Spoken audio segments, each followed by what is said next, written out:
영광의 주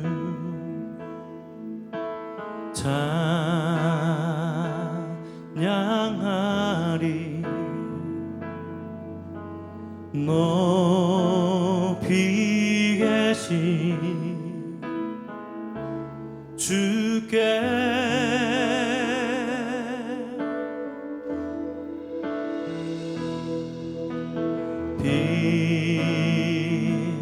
빛나는 왕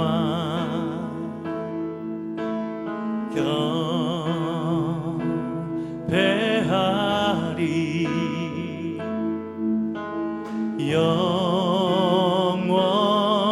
영원하신 주께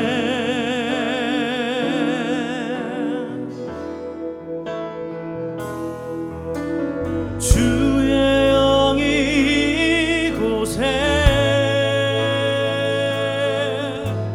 주님 나라 이 땅에 임하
금요 성령 집회 오신 여러분 주님의 이름으로 축복하고 환영합니다. 오늘도 이 밤에 우리가 바라보아야 될 것들, 또 우리가 소망해야 될 유일한 것이 있다면 그것은 하나님의 임재하심과 또 하나님의 부어주시는 영광인 줄 믿습니다. 할렐루야. 네, 오늘도 우리가 하나님의 임재를 경험하고 또 하나님의 영광을 누릴 때에 그것이 우리의 힘과 그것이 우리의 능력이 되어질 줄 믿습니다. 할렐루야.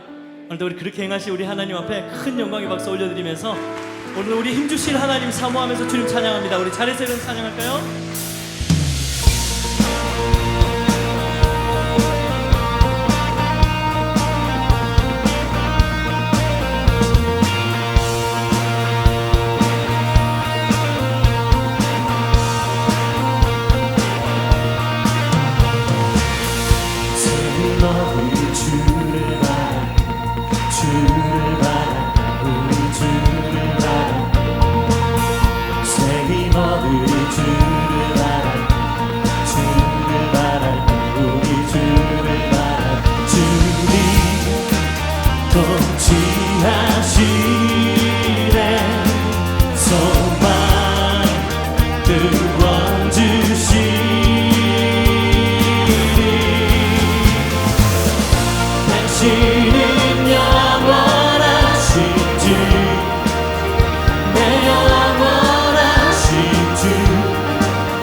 여러분 믿으십니까? 네.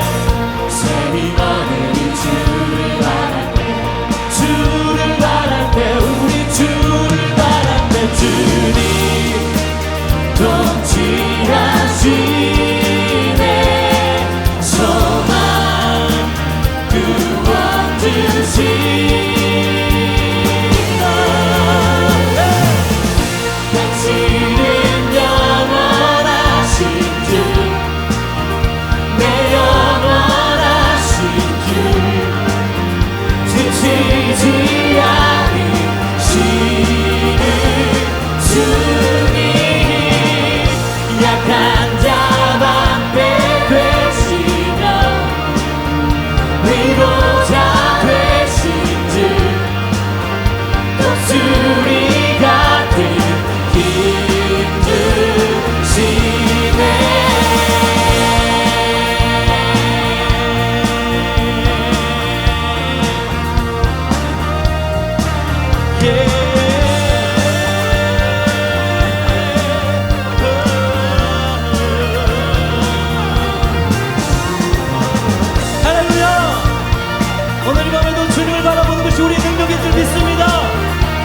지쳐있는 심령으로 날게 하실 주님께 우리 영광과 감사의 박수 올려드립니다. 할렐루야. 아멘.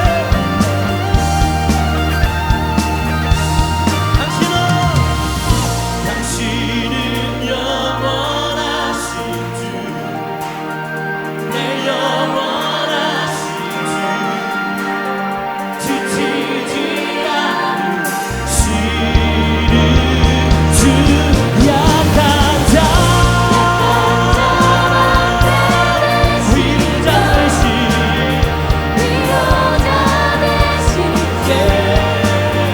독수리 같은 힘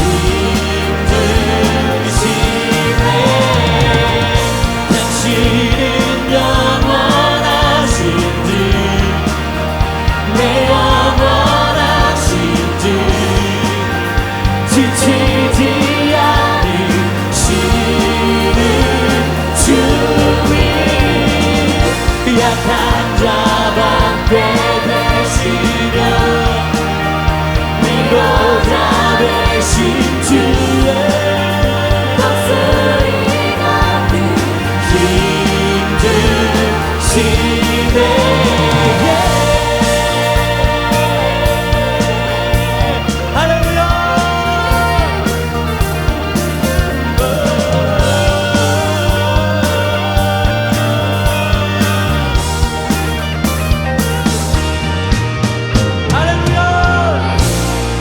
오늘 이 밤에도 우리에게 세임 주시고 독수리 날개에 올라가게 하실 주님을 찬양합니다.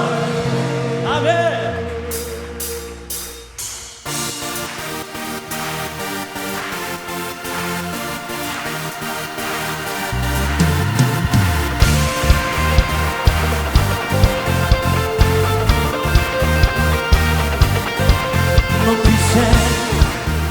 여기 계신 주 우리 찬양을 하고 오셔서 다스리소서 우리 찬양 가운데 주님의 뜻하신 나 느낄 수 있네. 찬양 중에 주님 역사하시네. 우리 막 열어 모두 소리 높여서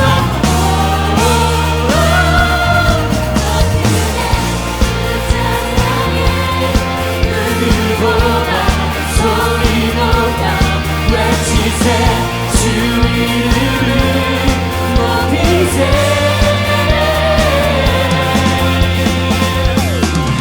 찬양해 주께 가운데 변화됨을 느끼 내 믿음을 선포하며 그러지 속박의 사슬 죄의 문은 무너. 할렐루야. 주님의 뜻하신 나 느낄 수 있네.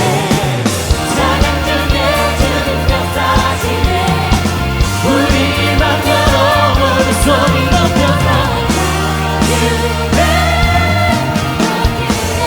주 찬양해. 누구보다 소리 높여 외치세. 주 이름을 높이세. 더 크게 주 찬양해. 누구보다 소리 높여 외치세. 주 이름을 높이세.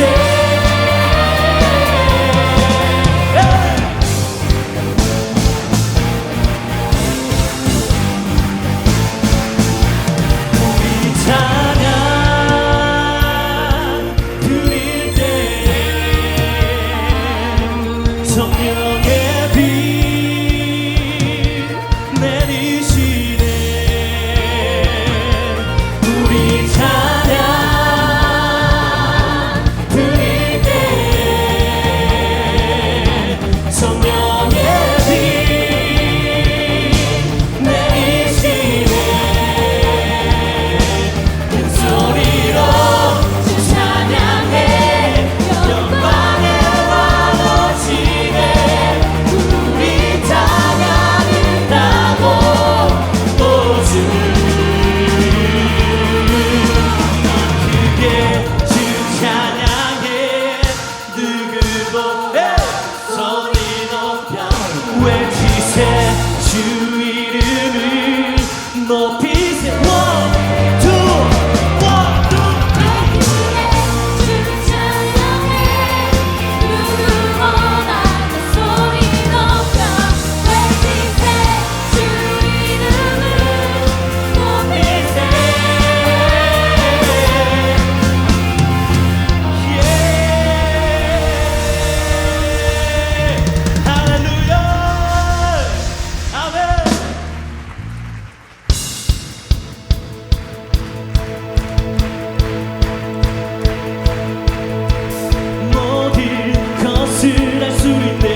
되는 줄 믿습니다. 할렐루야. 아멘.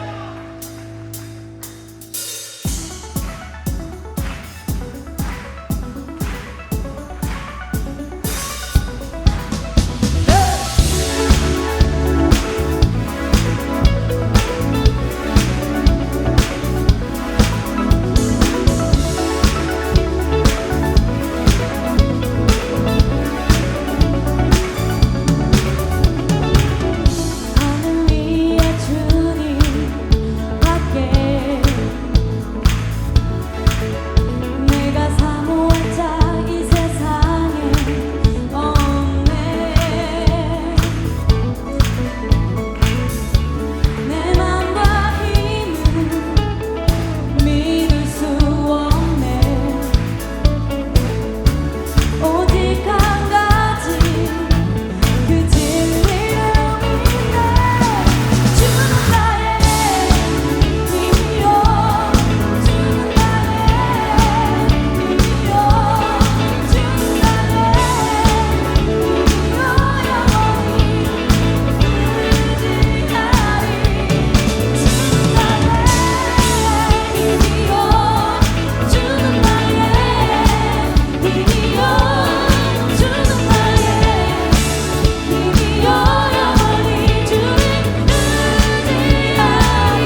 힘이요 영원히 주를 의지하니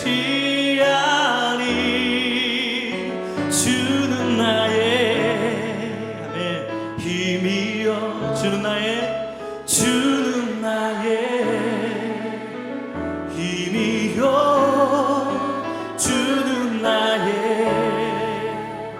힘이요 영원히 주를 의지하리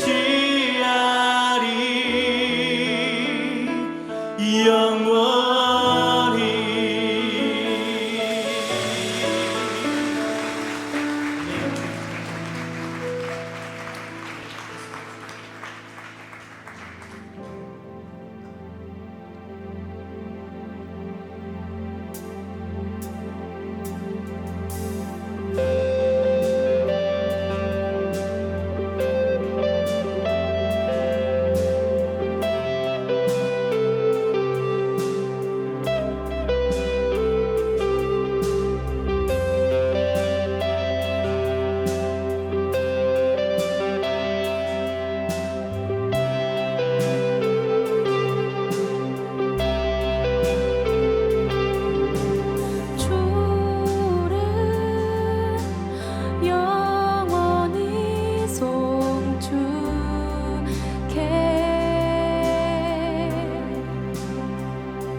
주를 고백하리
주의 영이 이곳에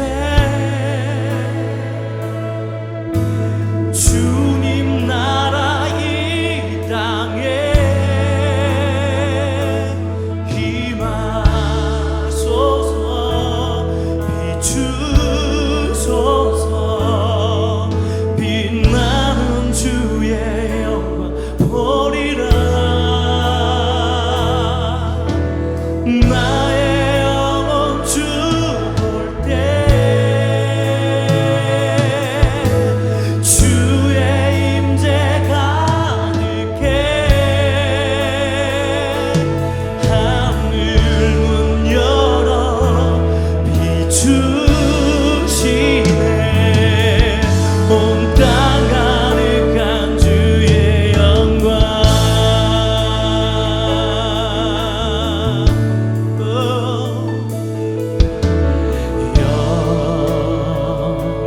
영광의 주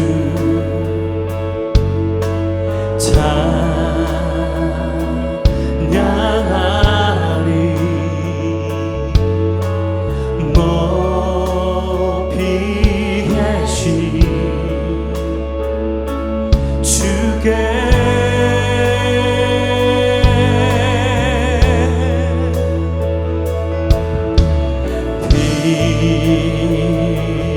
빛나는 왕 경배하리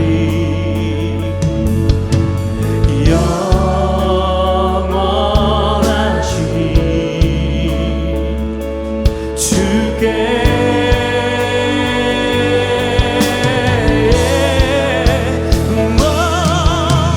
주의 영이 이곳에 주님 나라 이 땅에 임하소서 비추소서 빛나는 주의 영광 보리라 나의 영혼 주 볼 때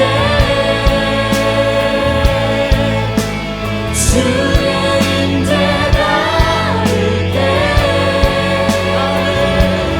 하늘 문 열어 비추소서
만나 뵙게 돼서 진심으로 반갑습니다. 더욱이 우리 도원옥 목사님은 저하고 같이 우리 총신대학교 목회신학 전문대학원에서 설교학 강의를 하시는 분이시기 때문에 더욱더 친숙하고 또 우리 도 목사님에게 배울 것이 참 많은 그러한 귀한 분이십니다. 제가 우리 학생들에게 도 목사님에 대해서 이야기할 때 늘 강조하는 이야기 중에 하나가 우리 도 목사님은 정말 연구하는 분이다. 정말 생각을 깊이 하고 정말 교회를 위해서는 다른 아무것도 생각하지 아니하고 교회만을 위해서 자신의 목숨을 내어놓고 헌신하는 이러한 사람이기 때문에 하나님께서 경산중앙교회에 계실 때도 은혜를 부어주셨고 또 한성교회에 오셔서도 이처럼 큰 일을 감당하는 귀한 분이라고, 그분에게 배워야 될 것은 그분의 열정과 끊임없는 연구 정신이기 때문에 우리가 그분에게 그러한 것들을 배울 수 있는 노력이 우리에게 필요하다고 이야기를 합니다. 참 귀한 분이신 것 같아요. 우리 도원옥 목사님이 저한테 전화를 하셨어요. 그래서 전화 가운데 저보고 오늘 설교를 좀 해달라고 하는 겁니다.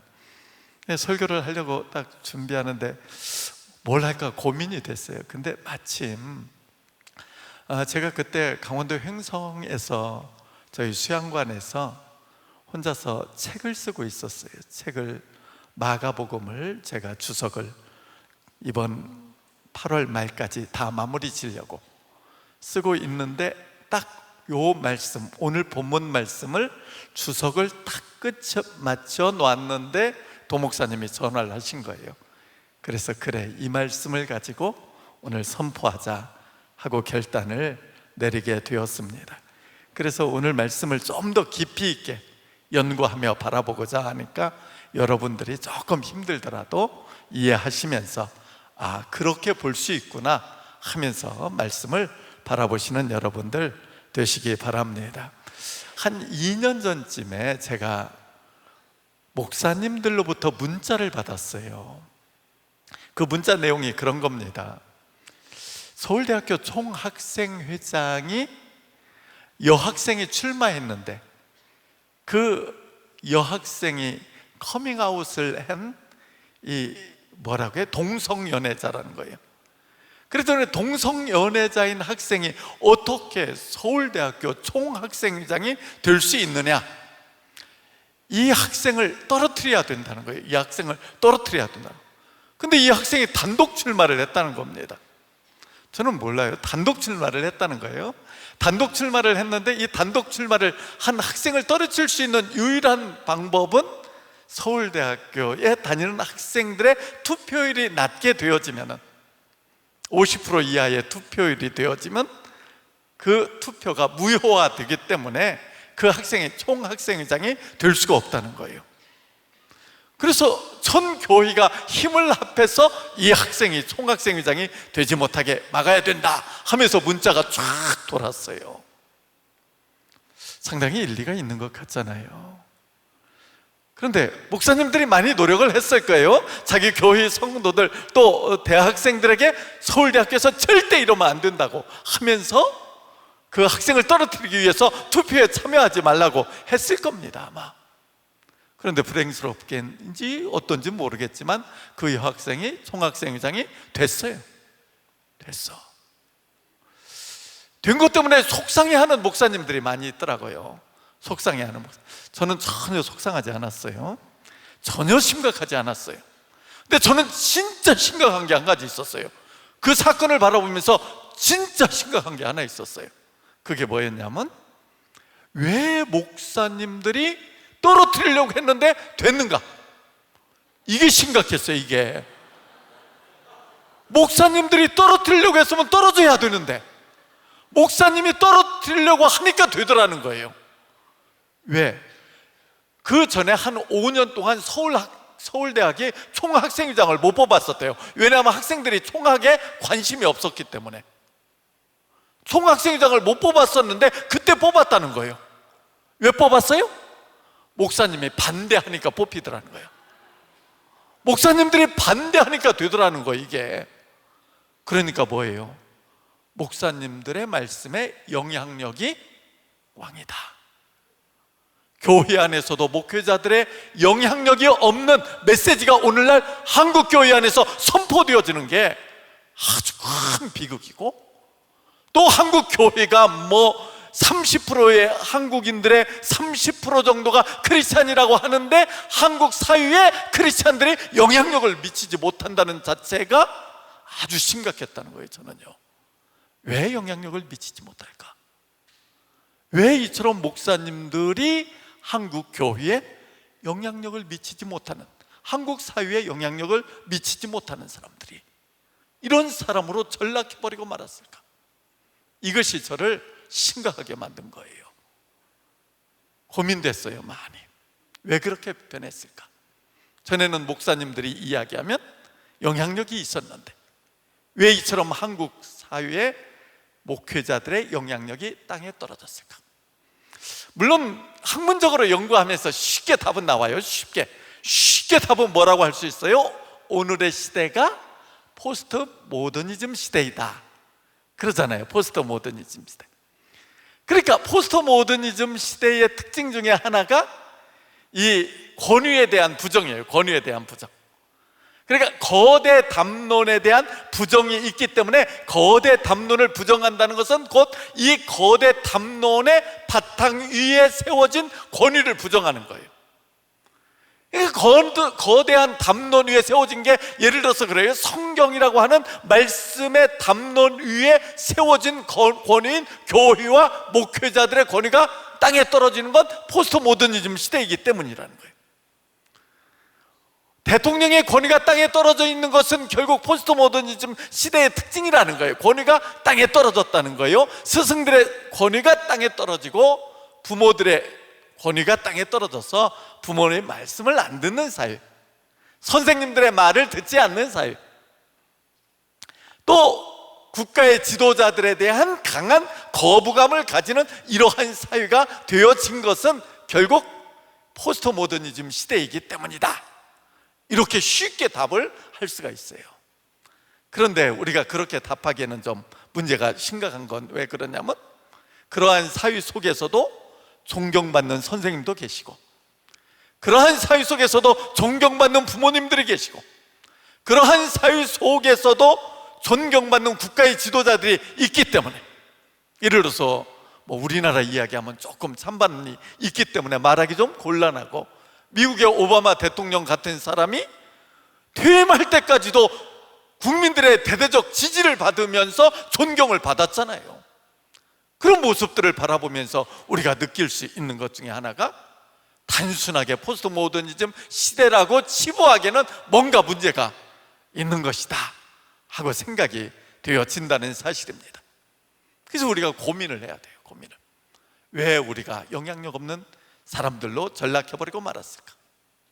최근에 그러잖아요. 최근에 뉴스 가운데 교회 관련 뉴스가, 예를 들어서 이 수원 지역에 있는 김진표 의원께서 종교인 과세를 2년 동안 유예하자, 이 법안을 상정시키겠다는 거예요.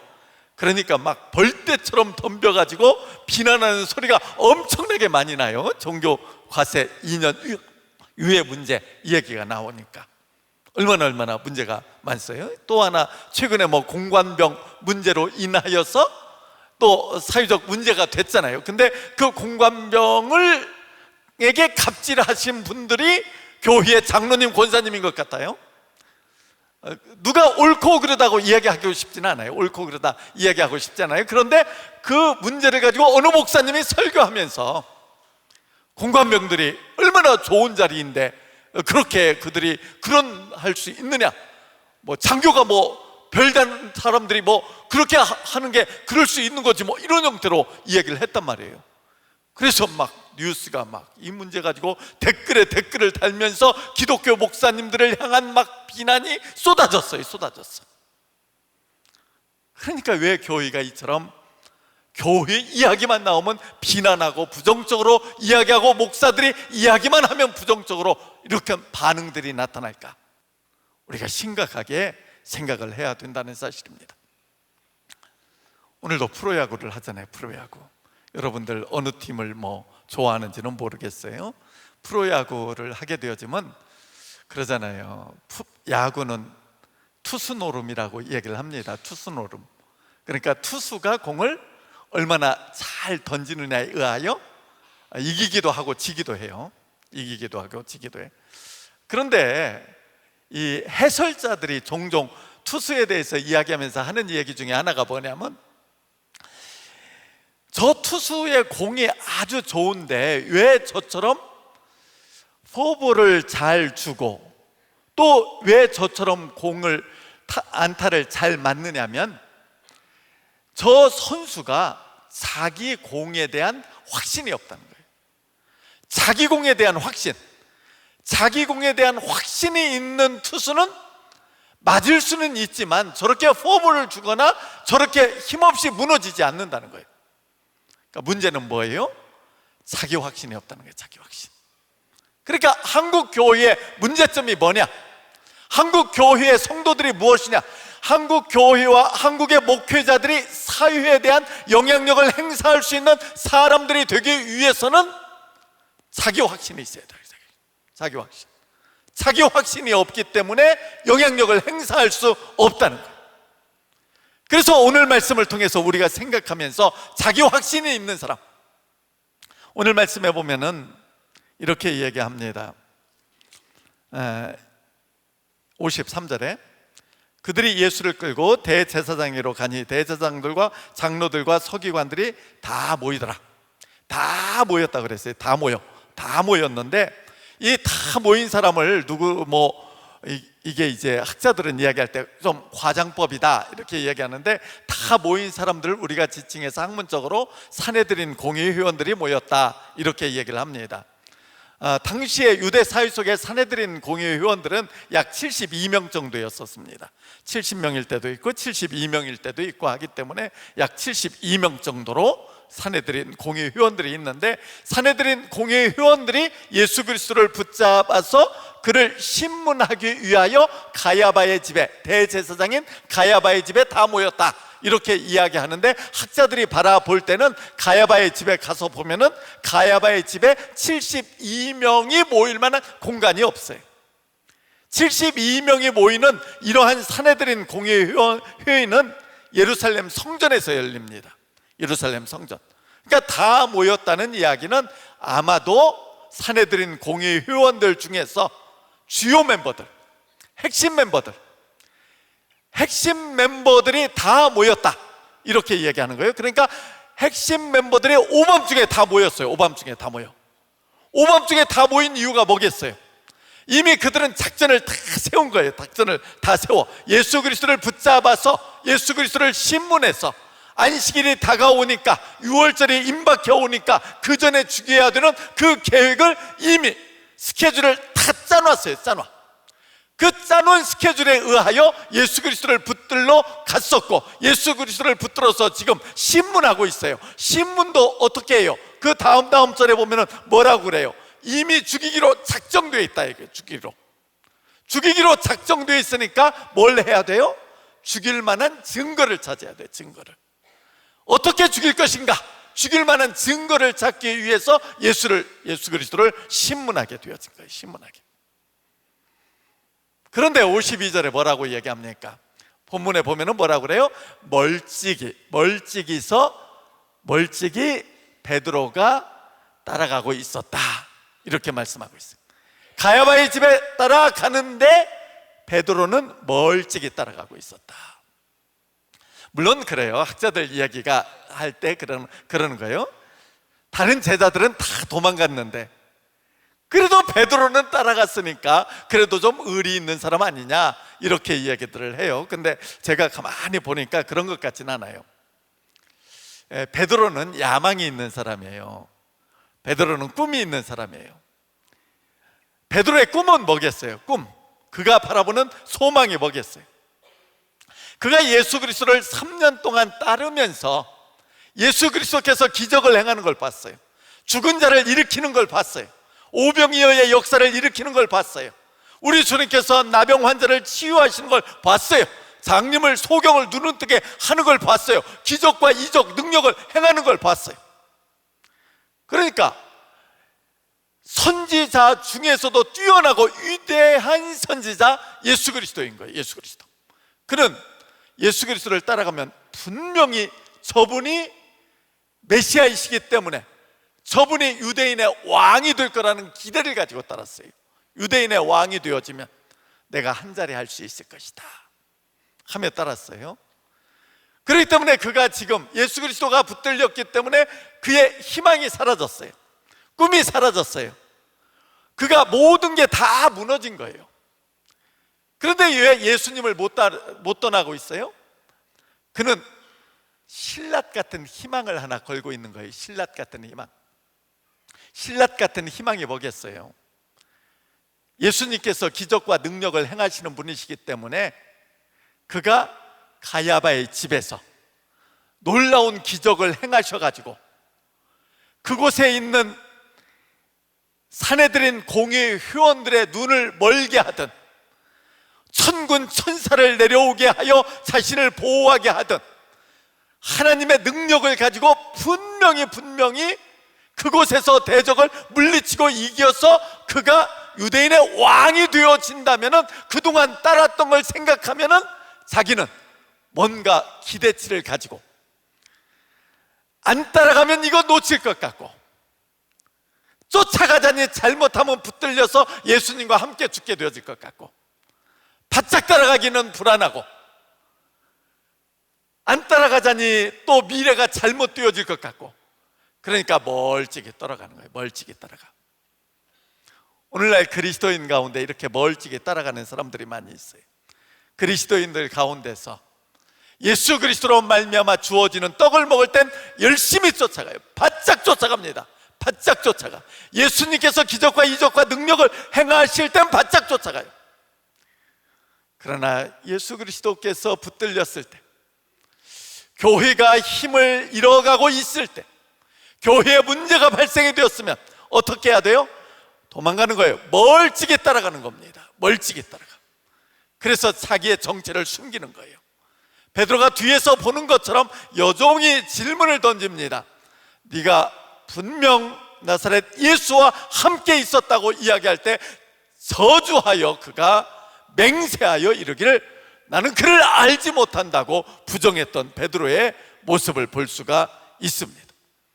이러한 그리스도인들이 오늘날 많이 있는데, 이러한 그리스도인, 자기 정체성을 바로 드러내지 못하는 그리스도인들은 오늘날 사회에 영향력을 행사할 수도 없고, 그런 이들을 통해 하나님의 능력이 나타날 수도 없다는 사실입니다. 그런데 오늘 말씀에 보면은 예수 그리스도께서 신문을 받으세요. 신문을 받으실 때 말씀에 보면은 뭐라고 얘기합니까? 예수님을 그들은 죽이기로 작정했다는 거예요. 죽이기로 작정해. 죽이기로 이미 작정을 했어요. 예수님께서, 그들이 예수님을 죽이기로 작정한 게 예수님께서 성전을 성결하게 하셨을 때, 그들이 예수님을 죽이기로 작정하고 그때부터 이미 계획을 세웠어요. 그들은 이미 음모를 세웠어요. 음모를 세워서 계획을 가지고 예수님을 죽이기 위해서 지금 증거를 찾고 있었던 겁니다. 증거를 찾아서 증거를 찾아냈어요. 증거를 찾아내. 근데 그 증인들이 증거를 하는 데에 예수님이 성전을 헐라, 그리하면 내가 사흘 만에 다시 지을 거라고 말씀했다고 하는데, 이 증거들도 서로 엇갈림으로 인하여서 증거가 되어지지 못함으로 인하여 대제사장이 예수님께 직접 신문을 했음을 이야기합니다. 예수님을 직접 신문해요. 직접 신문해. 예수님을 직접 신문하면서 네가 칭송받는 자의 아들 그리스도냐 하고 질문을 해요. 네가 칭송받는 자의 아들 그리스도냐. 네, 거기에 보면은 그렇게 쓰여 있어요. 헬라어에 수에이라고 써 있어요. 수에이. 수에이라고 하는 것은 일반적으로 A라는 단어는 비동사예요. 비동사.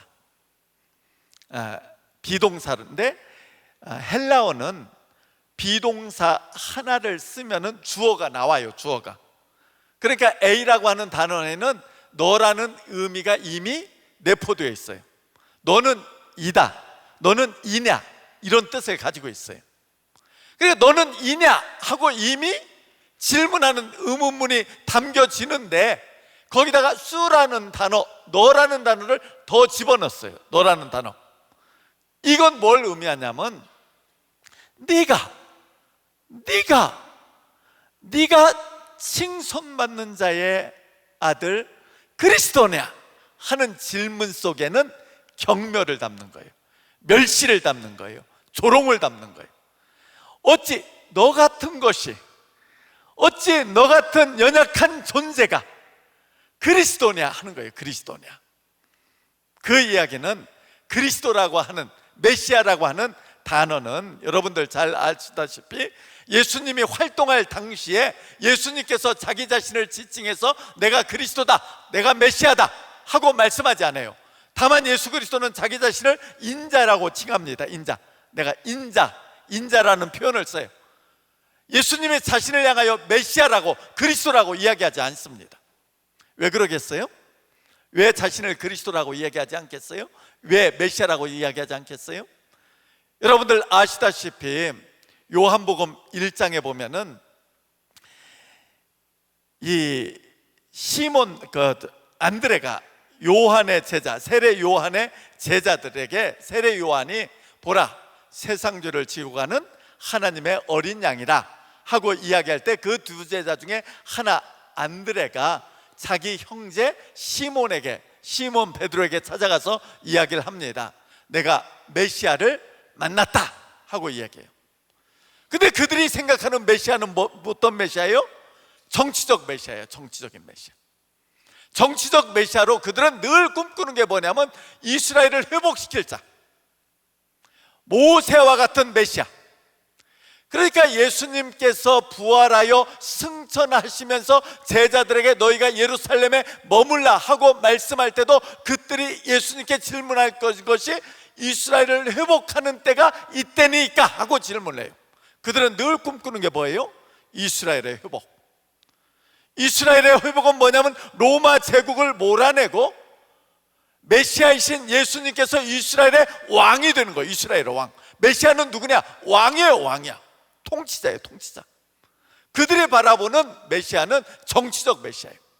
그러니까 지금 질문을 던지는 게 뭐예요? 네가 메시아냐?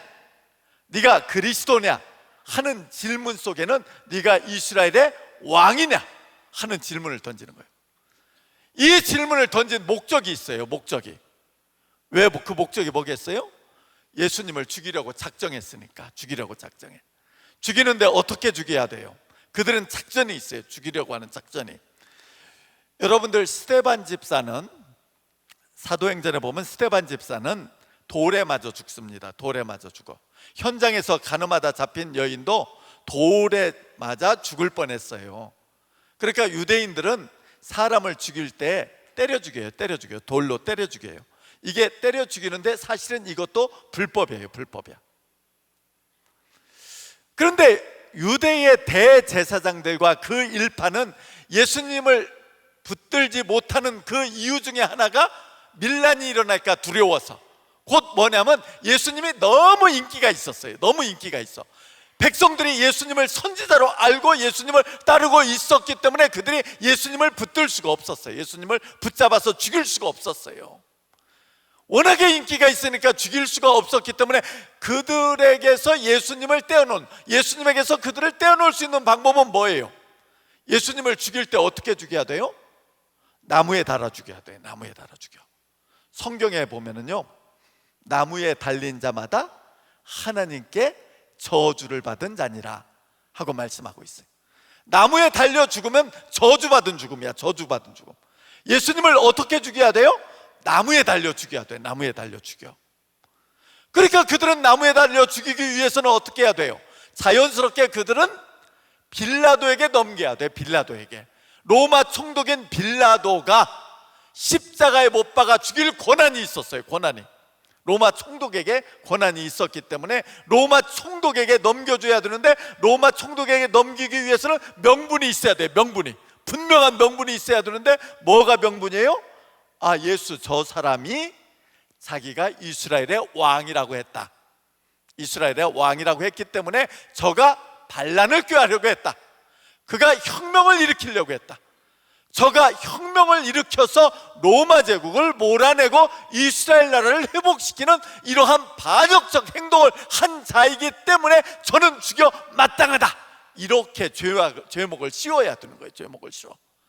그래서 그 죄목을 씌우기 위한 성공을 거두기 위해서 예수님을 향하여 질문을 한 거예요.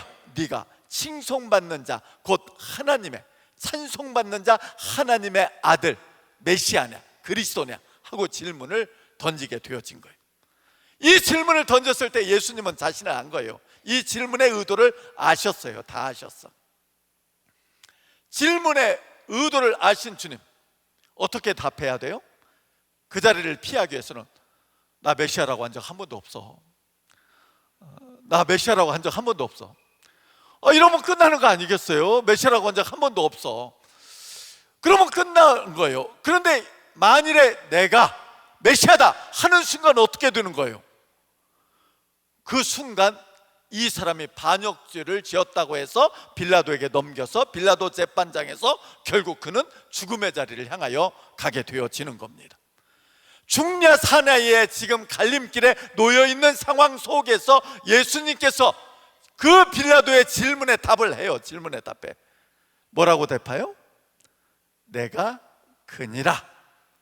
내가 그니라 하고 답을 하세요. 내가 그니라. 예수님이 내가 메시아다 하고서 이야기하면서 예수님은 그 뒤에 것을 보고 계세요.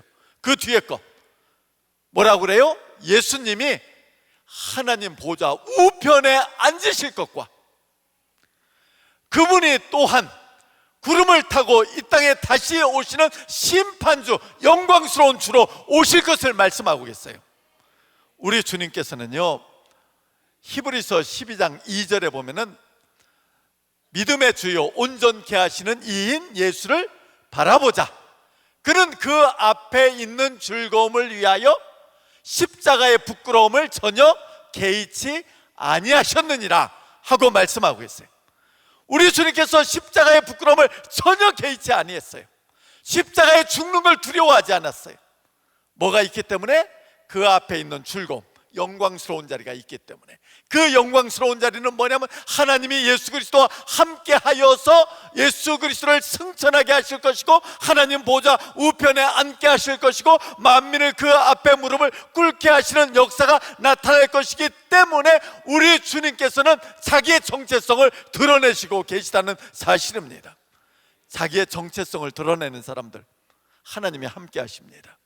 내 정체성을 드러내면서 내가 그리스도인임을 드러낼 수 있는 사람들에게 하나님이 함께 하시고 그들을 도우셔서 그들을 통해 영광을 받으시는 하나님의 역사가 나타나게 되어 있습니다.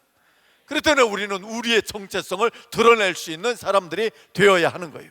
오늘 말씀 이 마가복음은요, 마가복음을 기록한 목적이 있어요. 마가복음을 기록한 목적이, 마가복음을 쓸 때에 이 마가가 마가복음을 쓸 때 첫 독자가 있었어요. 첫 번째 독자들이 누구였냐면 로마에 있는 성도들이었어요. 로마에 있는 성도들. 한번 가만히 생각해 봐요. 로마에 있는 성도들이 어떤 상황에 놓여 있었을까?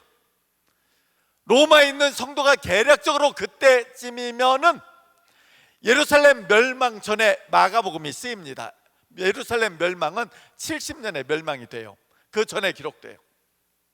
그 전에 기록되어지는데 그 전에 여러분들 아시다시피 68년 AD 68년에 네로 황제가 죽습니다. 네로 황제가 AD 68년에 죽어요. AD 64년에 로마의 대화재가 나요. 로마의 대화재가 남으로 인하여 그 대화재의 주범이 당시의 로마 시민들은 네로 황제라고 생각했어요. 왜냐하면 네로 황제가 늘 꿈을 꾸었거든요. 로마를 바라보면서 로마를 재건하려고 하는 꿈을 꾸고 있었기 때문에 그 꿈을 꾼 이 네로 황제를 이 로마 시민들이 알고 있었기 때문에 그가 의도적으로 로마에 화재를 내서 그가 새롭게 로마를 재건하려고 한다고 이 계획을 가지고 있다고 생각하고 있었어요. 그렇기 때문에 네로 황제가 화재의 주범이라고 몰려가고 있었기 때문에 이 위기를 벗어나기 위해서 희생양이 필요했어요. 그래서 희생양으로 당시에 사회적으로 압박과 핍박을 받고 있었던 그리스도인들이 사회의 불만족 요소를 가지고 사회에 불을 질렀다고 해서 기독교인들의 대대적 핍박이 있을 때예요. 그러니까 기독교인들이 죽음을 당할 때예요. 여러분들 잘 아시다시피 사도 바울이 로마에서 죽음을 당하게 되었고 사도 베드로가 로마에서 십자가에 거꾸로 처형되어지는 죽음을 당하게 되었던 거예요. 그러니까 네로 황제 때 지금 네로 황제 시절에 기독교인들이 위기에 처한 거예요. 위기에 처해. 어떤 위기에 처했어요? 내가 그리스도인이라고 내 정체를 밝히게 되면 화형을 당하든 혹은 짐승의 밥이 되어지든 아니면 끔찍한 죽임을 당해지는 이러한 상황에 놓여진 거예요. 그런 상황에 있는 그러한 성도들에게 사도 마가가 이야기를 하는 겁니다. 예수님은 자기를 위협해오는 사내들인 공의회원들이 죽이려고 작정하고 예수님을 위협해오는 상황 속에서 예수 그리스도 그분은 자기의 정체성을 드러내면서 자기를 내가 그니라 하며 죽음의 길을 걸어갈 때 하나님께서 그와 함께하여 그를 부활하고 승천하게 하여 그를 존귀하게 하셨기 때문에 우리가 지금 이러한 고난과 위기의 삶의 환경 속에서도 우리의 정체성을 드러내야 된다고 지금 마가복음을 통해 성도들을 권면하고 있다는 사실입니다. 이러한 모습은 오늘 우리에게 필요로 하는 거예요. 오늘날 사회가 우리 기독교인들을 향하여 별의별 댓글들을 다 달면서 기독교인들을 욕합니다. 여러분들 아시잖아요. 기독교 관련 뉴스만 뜨면은 막 도배질을 하는 무리들이 있어요. 도배질을 하는 무리들. 대표적인 게 신천지 애들이에요. 신천지 애들. 기독교 뉴스만 뜨면 막 대대적으로 떼거지처럼 몰려들어가지고 막 기독교를 막 욕하면서 거기에다가 막 옳소 하면서 그냥 그 짓 하는 겁니다. 그뿐만 아니라 천주교 신자들, 불교 신자들 하면서 다 연합해서 기독교를 향하여 핍박해 들어오는 모습을 볼 수가 있어요. 그렇기 때문에 이러한 사회 속에서 우리 그리스도인들은 어떻게 살아야 되겠는가? 우리를 위협해오는 무리들이 있을지라도 우리는 내가 그리스도인임을 담대하게 드러내며 사는 하나님의 백성이 될 때 하나님이 우리와 함께 하시는 은혜가 임하게 되어 있습니다. 전에 목사님 한 분 만나서 대화를 하는데 그 목사님이 이제 우연찮게 그 참 목사인 내가 목사가 되어진 거에 대해서 자괴감을 느낀다고 이야기하면서 대화를 했어요. 목사가 돼서 얼마나 부끄러운지 모르겠다고 하면서 대화를 나누고 있는데 그분이 우연찮게 그런 얘기를 던지더라고요. 제가 병원 신방을 한번 가는데 성경책을 옆에 끼고 갔습니다. 끼고 갔는데 사람들과 함께 엘리베이터를 타려고 기다리는데 저도 모르게 성경책을 가슴품 안으로 살짝 집어넣습니다. 그러시더라고. 이게 우리의 모습입니다 하고 얘기를 하더라고. 그러는 것 같아요. 우리는 우리의 정체성을 숨기려고 하는 모습들, 사회 속에서도 내 정체성을 숨기고 우리는 학교에서도 내 정체성을 숨기려고 하는 모습들이 있는데 우리는 내 정체성을 밝히며 사는 하나님의 백성들이 되어야 합니다. 제가 여기 이 교회의 행정목사라고 하대요. 이대용 목사님을 영국에서 만났었어요. 영국에서 우리 이대용 목사님이 고등학교 졸업하고 영국에 가 있을 때 저는 목사가 되고 바로 영국에 가 있었어요. 영국에 갈 때 영국에서 만났었어요. 이대용 목사님을. 그리고 제가 미국에서 공부를 마치고 학위 받고 돌아와서 신대원에 강의를 하러 갔더니 거기에서 또다시 만났어, 이대용 목사님을. 그래서 이대용 목사님이 신대원 다닐 때 저희 교회에서 전도사 생활을 했어요. 그래서 참 오랜 인연이죠. 제가 영국에서 있다가 미국에 유학을 미국으로 가려고 영국에 있을 때 저희 처가 저한테 편지를 썼어요. 여보, 저 혼자가 있었고 저희 처는 한국에 있었으니까 아들 하나 있었고 그때 저희 처가 편지를 해서 여보, 당신에게 내가 보낼 수 있는 돈을 다 이제 마지막으로 보낸다고. 우리의 아들의 돌반지까지 다 팔았고 우리의 결혼반지뿐만 아니라 팔 수 있는 것 다 팔아서 당신한테 마지막 보낸다고. 당신 알아서 이제 공부를 계속 가야 될 것 같다고 얘기를 하는 거예요. 그래서 이제 길이 없잖아요. 저는 가난했거든요. 가난해서 참 길이 보이지 않았어요. 그래서 영국에 있다가 미국으로 가자. 친구가 미국에서 저를 미국으로 오라고 해서 미국으로 가려고 한국에 들어와 가지고 한국에 유학원에 갔어요. 이제 유학 비자를 받아야 되니까 유학 비자를 받기 위해서 유학원에 갔더니 유학원에서 그러더라고요. 제가 직업이 목사라고 하니까 직업을 목사라고 쓰면은 비자가 안 나온대요. 그러니까 목사라고 쓰지 말래요. 다른 걸로 쓰래. 그래서 제가 유학원에다 그랬어요. 아니 내가 목사인데 목사가 목사라고 쓰지 않으면 뭐라고 쓰냐고, 서류 달라고, 내가 가서 꾸민다고. 그래서 서류 받아왔어요. 그래서 유학 비자를 제가 꾸몄어요. 제가 미국 유학 비자를, 서류를 제가 다 꾸몄어요. 다 영어로 다 번역해가지고 다 혼자 앉아가지고 다 꾸몄어요. 그래서 이제 대사관에 가는데, 지금은 좀 대사관이 달라졌지만 옛날에는 목사 하면은 절대 비자를 안 줘요. 왜 비자를 안 주면은 미국 가면은 안 돌아온다는 거예요. 안 돌아와. 미국에 유학 간 목사님들이 안 돌아온 사람들이 너무 많아요. 왜? 미국의 교회가 한인 교회들이 있으니까 한인 교회에서 안 돌아오는 거예요. 그래서 목사라고 쓰면 안 된다고 하는데 저는 목사라고 크게 썼어요. 패스터라고 딱 썼어요. 그래가지고 이제 유학 비자를 신청하러 저희 아들과 저와 셋이서 미국 대사관에 들어가 줄을 섰어요. 줄을 서가지고 미국 영사들이 쭉 앉아 있으면 저쪽에서 순서대로 들어와가지고 빈자리 이렇게 가거든요. 저는 그 앞에서 기도 제목이 있었어요. 기도를 했어요. 기도. 하나님, 미국이 만일에 제게 비자를 주면은 미국이 복을 받을 것이고, 제게 비자를 안 주면은 미국이 하나님의 진노를 받는 나라가 될 텐데, 하나님 영사에게 내게 비자를 줄 수 있도록 허락해 달라고.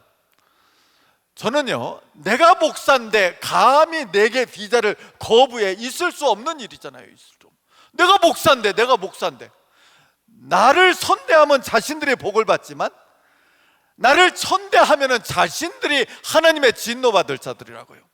그래서 딱 선 다음에 왔어요. 그랬더니 영사 그 앞에 있던 사람이 나가고, 제가 그 영사가 있던 자리에 사람이 빠져나가서 거기에 우리 저하고 아들하고 셋이서 가서 섰어요. 딱 서는데 그 영사가 자리를 뜨더라고요. 자리를 떴어요. 다른 영사가 들어왔어요.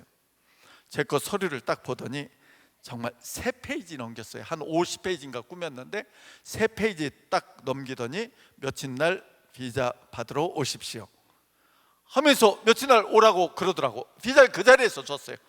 남들은 뭐 비자 인터뷰하러 올라가느니 막 뭐 하니 그러는데 저희는 그 자리에서 비자를 줘서 비자가 나왔어요. 바로. 그래서 나와서 딱 나오는데 되돌아보니까 그 영사가 또 자리를 뜨더라고. 아까 그 영사 다시 돌아왔어요. 화장실 갔다 왔나 봐. 잠시 자리 뜬 사이에 이 사람이 들어와서 제 비자만 처리해 줬어요. 이 사람 아마 대사가 됐을 것 같아. 저는 누군지는 모르지만 하나님의 복을 받을 사람이에요. 저는 미국 가는데, 유학을 떠나는데 돈이 없었어요. 돈이 없어가지고 학교에서 저한테 그때 당시 돈으로 800만 원을 넣으래요. 800만 원을 넣으래. 학교에다가 반년 생활비를 넣으라는 거예요. 통상 지금은 1년 생활비를 넣으라고 하잖아요. 그래서 1년 생활비를 넣으라고 하는데 저희는 반년 생활비를 넣으라고 하더라고요. 학교에서. 반년 생활비 낼 돈이 없었어. 그래서요, 친구한테 빌렸습니다. 친구한테 빌려서, 미국에 유학 가는 친구한테 빌려서 그 친구 돈을 넣어가지고 제가 미국 가서 그 친구 돈 갚아줬어요. 그러니까 저는 돈이 없었어요. 근데 제가 누굽니까? 제가 하나님의 종이잖아요. 제가 목사잖아요. 하나님은 저를 책임지셔야 하잖아요. 하나님이 책임지시더라고요. 하나님이 은혜를 주셔서 길을 열어주시는데, 저희는 제가 공부하는 동안 IMF가 터져서 한국에, 남들은 돈이 없어가지고 한국으로 돌아가고 있을 때 저희는 저희가 다 벌어가지고 유학생활하고 유학 마칠 때까지, 돌아올 때까지 하나님의 은혜 가운데 한국에서는 딱 200만 원 가지고 갔어요. 200만 원. 그래서 하나님의 은혜로 공부를 다 마치고 계산해 보니까 몇 억 썼더라고. 몇 억 썼어. 그래서 느끼는 게 그런 거예요. 결국 내가 내 정체성을 드러내며 내가 하나님의 아들답게 살면은 하나님은 반드시 하나님의 아들을 향한 책임을 지시는 하나님의 손길이 임하게 되어 있습니다. 여러분들이 정체성을 가지고 살아야 돼요. 내가 누구인가에 대한 정체성을 가지고 나아가게 될 때에 우리의 삶 가운데 위협해 오는 무리가 있을지라도 우리는 두렵지 아니하고 평안함 가운데 하나님의 은혜로 우리의 삶의 길이 열리는 역사가 나타나게 되어 있습니다. 헨리 나우엔 글 가운데 그런 얘기가 있더라고요. 그분이 크게 사고를 당한 것 같아요. 그래서 의식이 없는데 가만히 보니까 자기가 병실에 묶여가지고 완전히 자기 자신이 의사들의 손에 맡겨져 있더라는 거예요. 수술을 앞에 두고 의사들의 손에 맡겨져 있더래요. 그래서 그 순간 생각을 했대요. 하나님 앞에 기도하며 하나님을 붙드는데 갑자기 마음에 평안이 오더래요. 아, 내가 이 자리에서 죽어도 하나님 품에 안길 것이고, 내가 치유함을 받아 건강이 회복되어도 하나님의 은혜 안에 살 것이다 하고 생각하니까 그 마음에 염려, 근심, 걱정은 하나도 없어지고 편안함 가운데 수술을 받고 자기가 회복되어지고 나서 깨달은 것이, 사람을 의지하면 사람의 종이 되지만 하나님을 의지하니까 하나님 안에서 평화를 누리게 되었다 하고 고백하는 거예요. 우리가 하나님 앞에 맡기게 될 때에 하나님이 우리와 함께 하실 때 우리는 자유와 평안을 누리게 되어 있습니다. 우리의 삶에 염려되고 걱정되는 문제들을 하나님이 일하셔서 하나님이 해결하시기 때문에 우리는 평안을 누리며 사는 하나님의 백성들이 될 수가 있기 때문에 우리는 나의 정체성을 가지고 세상을 살아나갈 수 있는 하나님의 백성들이 되어야 하는 겁니다. 예수 그리스도 그분이 자기의 정체성을 가지고 내가 그니라 하며 나아가게 될 때, 오늘 본문 말씀에 보면은 예수 그리스도의 눈을 가리우고 침을 뱉고 때리며 핍박하며 협박하며 우리 주님께서 고난을 당하는 아픔이 있었어요. 그러나 그러한 아픔 당하는 일에 대해서 우리 주님은 전혀 염려, 근심, 걱정하지 않냐고 자기의 정체성을 드러내며 나아가게 될 때 하나님은 그분을 십자가에 달려 죽게 버려두신 게 아니라 우리의 하나님은 그를 통해 우리를 구원하셨을 뿐만 아니라 예수 그리스도를 무덤에서 일으켜 세워 부활하시게 하시고 나아가서 승천하여 하나님 보좌 우편에 앉게 하여 존귀하게 만드시는 은혜가 임하게 되었습니다. 그렇기 때문에 우리는 내 정체성을 가지고 나아가게 될 때 하나님이 나를 돌아보시는 역사가 나타나게 되어 있습니다. 여러분들 이렇게 최근에 누굽니까? 대통령이 그런 얘기를 하신 것 같아요. 문재인 대통령이 의료보험 커버를 대폭적으로 늘리겠다 이렇게 이야기를 하신 것 같아요. 근데 미국에 가서 공부하다 보니까 참 힘든 것 중에 하나가 의료보험료비가 무지무지하게 비싸요. 의료보험료가. 그래서 유학생활 중에 보험을 사질 못해요. 보험을 들지 못합니다. 돈이 없으니까. 저희는 보험을 들지 못했어요. 보험을 들지 못하고 살았어. 보험이 없이 살았어. 보험이 없이 살았는데 가서 얼마 안 있다가 둘째를 임신했어요. 둘째를. 그래서 둘째를 임신해서 출산을 해야 되는데 미국은 그때 당시만 해도 자연분만 순산을 해도 기본적으로 병원비가 그때 당시에 500만 원 정도 들었어요. 그러니까 한 20년 전에도 500만 원 정도 들었어요. 그때 큰 돈이었죠. 큰 돈이요. 500만 원. 근데 제왕절개에서 수술을 해서 낳게 되면은 2만 불이 들었어요. 2만 불. 그러니까 지금 보면은 2천만 원 이상 들어가는 거예요. 엄청나게 많은 돈이 들어가잖아요. 임신을 해놨으니 돈은 없는데 이제 출산을 해야 하잖아요. 병원비가 없잖아요. 병원비가 없어. 병원비가 없는데 우리가 의지할 데가 뭐가 있어요? 우리는 완전히 배짱이야. 배짱. 배째라. 배째라니 병원에 입원을 했어요. 출산을 해야 되니까 제가 받을 수는 없잖아요. 병원에 입원을 했어요. 병원에 입원을 했어. 병원을 입원을 해서 아이를 낳고 3일째 되는 날 퇴원을 해서 나오는데 병원에서 그냥 가라는 거예요. 그냥 나가래. 그냥 가래. 왜 그냥 가라고 했겠어요? 제가 하나님의 아들이니까. 제가 하나님의 아들이니까. 제가 그때 저희가 둘째를 낳기 얼마 전에 미국의 대통령이 당시에 클린턴 대통령이었는데, 클린턴 대통령이 모든 미국에서 출산하는 아이들에 한해서는 3일 동안 메디케어를 줬어요. 메디케어를. 그게 무슨 얘기냐면 산모와 아이에게 3일 동안 의료보험을 주는 거예요. 3일 동안 병원 입원에서부터 퇴원할 때까지 모든 병원비를 정부에서 다 커버해 주는 거예요. 미국 정부가. 그러니까 저희는 둘째 낳을 때 공짜로 낳았어. 완전히 돈 1원도 안 들고. 제가 누구니까? 하나님의 아들이니까. 근데 또 덜렁 셋째를 임신했네. 그러고 나서 4년 후에, 저희는 4년씩 더 오래됐어요. 4년 셋째를 임신했는데, 병원을 다니는데 한국 의사가 받았어요. 한국 의사가 받아서 나왔어. 퇴원은 일단 하고 병원비가 나왔어요. 병원비가. 근데 의사가 정말 배려를 많이 해줘가지고 5,000불 정도 기본으로 나와야 되는데, 자기가 청구해야 될 돈을 다 빼버렸어요. 자기가 청구할 돈을 다 빼서 2,000불이 나왔더라고. 2,000불 200만 원 정도가 나왔어요. 당시에 200만 원이 없잖아요. 200만 원이 없어가지고 병원에서 보재. 그래서 갔어요.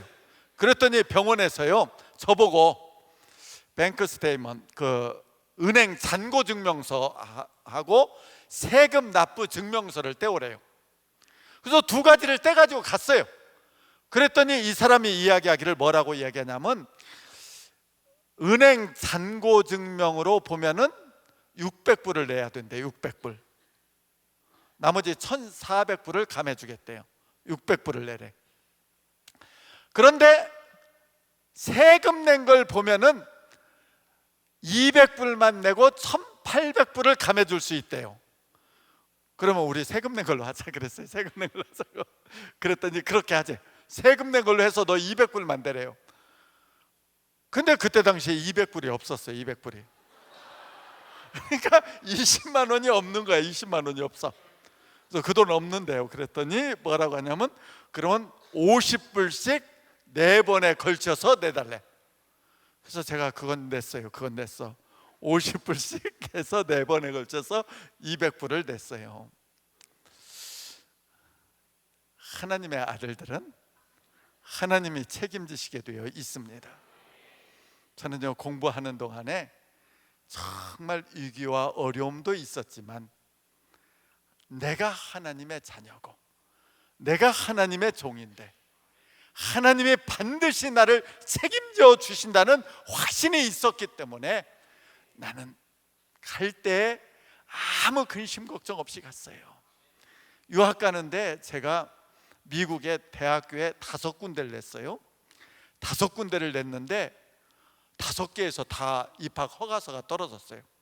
저 공부 되게 잘했거든요. 이대영 목사님보다 조금 더 잘했던 것 같아. 5군데 냈는데 5군데에서 다 오래. 5군데에서 다 오라고 했어요. 그래서 이제 보스턴으로 갈 건가, 뉴욕으로 갈 것인가, 아니면은 저기 어디야, 필라델피아로 갈 것인가, 아니면 이 덴버, 아니 저기 어디야, 달라스로 갈 것인가, 아니면 제가 나온 학교가 있는 켄터키로 갈 것인가.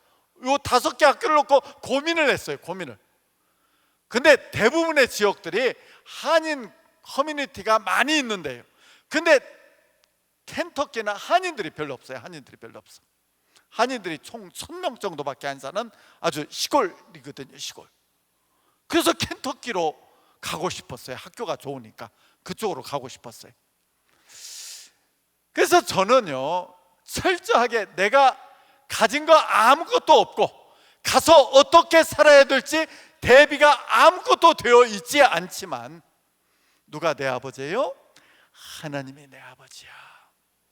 하나님이 내 아버지시기 때문에 나는 내 정체성만 가지고 나가면 하나님이 내 삶을 책임지신다는 확신이 있었기 때문에 나는 아무 근심 걱정 없이 평안 가운데 내가 원하는 길 걸어갈 때 하나님은 저와 동행하여 함께 하시는 은혜를 베풀어 주셨습니다. 사랑하는 귀한 한성교회 성도 여러분들, 우리 도원웅 목사님도 어찌 보면은 정말 흙수저잖아요. 흙수저 같은 사람이잖아요. 하나님의 은혜로 산 사람이에요. 은혜로 산 사람.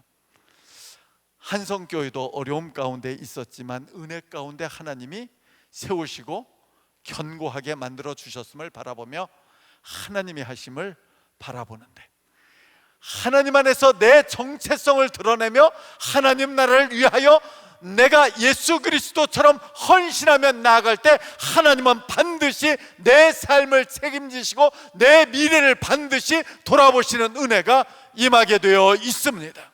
학교에서나 직장에서나 가정에서나 어느 곳에 있든지 내 정체성, 나는 그리스도인이라는, 내 아버지는 하나님이시라는 사실에 대한 확신을 가지고 주는 붙들고 나아가는 하나님의 백성들 되어서 하나님의 아버지 되어 여러분들을 돌아보시고 여러분들을 인도하시고 여러분들을 축복하여 주셔서 여러분들의 인생이 별과 같이 빛나는 아름다운 사람들 되시길 간절히 축원합니다.